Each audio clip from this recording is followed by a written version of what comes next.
Thikũ nini thutha wa atongoria mũng'ethanĩro kũrutĩra thirikari mũkana wa gũtabania mĩrũrũngano tarĩki 13 mweri ũyũ, angĩkorwo arĩa matabanirie tharĩkĩra kanitha-inĩ wa ACK Wĩtima kaunti-inĩ ya Nyĩrĩ matikũnyitwo, rĩu mũtongoria wa bũrũri William Ruto na mũnini wake Profesa Kithure Kindiki nĩ makũmithĩtie rĩtana rĩrĩ, makiuga mũng'ethanĩro ũtongoretie nĩ mwĩyendo, makĩenda kũhũthĩra mbeũ njĩthĩ gũthararia thayũ wa bũrũri, makĩũria mbeũ njĩthĩ gwĩthema atongoria aya. Na msikuwe na wasiwasi. Wale nimesikia wale majamaa wengine kule ati wanasema ati wanapanga maandamano, ati wanataka vijana wa kufanya maandamano, ati wanataka vijana wa kufanya fujo, ati ile mpango kubwa wako naye. Nimewasikia kwa makini wanawaambia vijana, nyinyi enda mtafute kura, mkuje mtupigie kura. Mimi nataka niwaambie, hata kama hawa vijana watatafuta kura ya kupigia maslahi yao. Hawawezi kutafuta kura ya kukupigia wewe ati ukue bwana mkubwa, na hawa vijana huna mpango yao. Watofautanishe mambo ya wanasiasa ambao wanaona vijana wa Kenya kama watu wa kutumiwa kufanya siasa yao, wafanye tofauti ya hao viongozi na uongozi wako.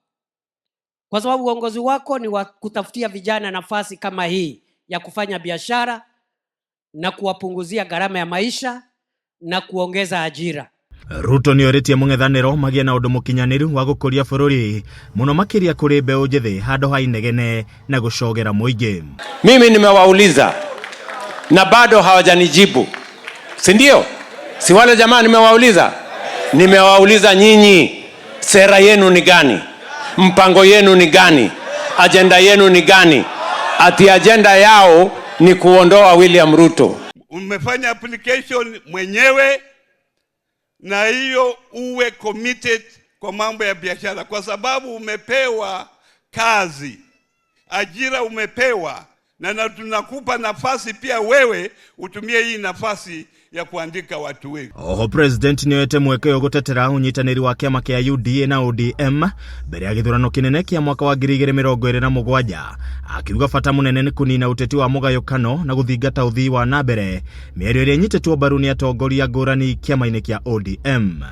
Vijana mtafanya biashara.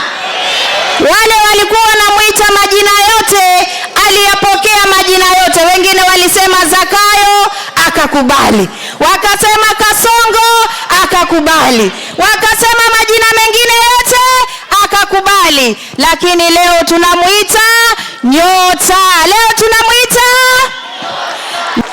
Ruto. Tutam ama si tutam? Tutam si tutam?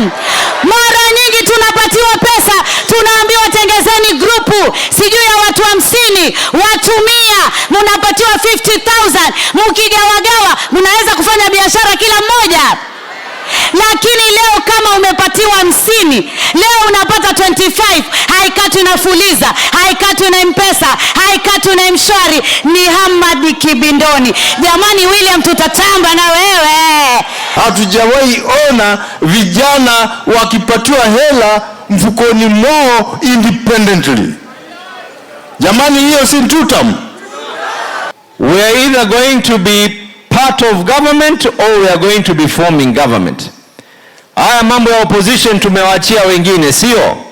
Leo hii Rais Ruto ametuletea mpangilio kabambe, thabiti na mwafaka ambao unalenga mwanzo kumfundisha kijana jinsi ya kusimamia biashara. Makiria maugo president ni auhite aikari ya gĩcũa-inĩ na kũmerĩra tabarĩra cia ũthii wa nambere, akiuga nĩ harĩirie gũkagerekwo kabirũ-inĩ ya Kenya gĩthurano-inĩ kĩnene kĩa mwaka ũkĩte kũhĩtũkĩra wĩra ũrĩa agakorwo arutĩire a Kenya. Ruto auma kaunti-inĩ ya Mombasa kũrugũria mũbango wa kũhũra mbeũ njĩthĩ njeki wa nyota, kũrĩa mbeũ njĩthĩ 5,880 kuma kaunti cia Mombasa, Kwale na Taita Taveta maheirwo mũigana wa ciringi milioni 147 kũmahotithia kwambĩrĩria biashara. Handũ-inĩ ha Kameme TV, njĩtagwo Edwin Mbugua.